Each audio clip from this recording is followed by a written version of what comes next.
Қайырлы күн, құрметті көрермендерім, сіздермен бірге Жазира. Осындай салат жасаймыз бүгін. Оған бауырды соломка қылып турап, бір сәбізді үккіштен өткізіп қосамыз. Екеуін қуырып аламыз. Және де бізге 2 жұмыртқа керек болады.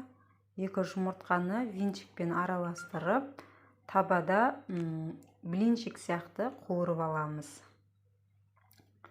Бұл салат бізге өте қатты ұнады. Сіздерге де ұнайды деп ойлаймын. Міндетті түрде жасап көріңіздер. Және каналға жазып, лайк басып тіркелуді ұмытпаңыздар. Мінекей қызып тұрған табаға май құйып осылай турап қуырып аламыз.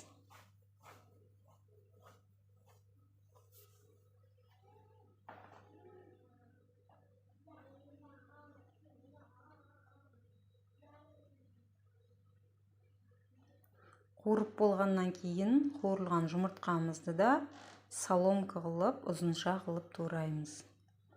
Және жаңағы сәбізбен бауыр қуырылған осының үстіне жұмыртқамызды саламыз.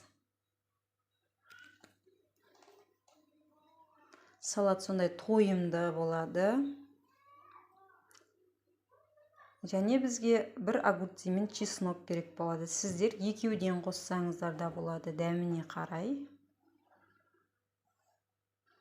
Осындай бір ыдыста чесногымызды салып, және оның үстіне 2 ас қасық қаймақ, немесе дәміне қарай майонез қоссаңыздар болады. Менде қаймақ болды.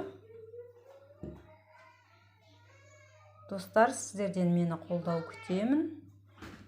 Сау болыңыздар.